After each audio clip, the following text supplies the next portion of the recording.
Kapag nakita ka, ako'y nahihiya.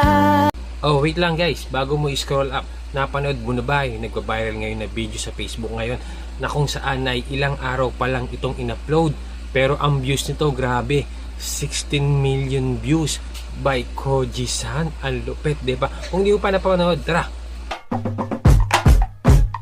Kapag nakita ka, ako'y nahihiya. Pasalubong ko! Sino yan? Si Aling Tess. May utang pa sa akin yan ah.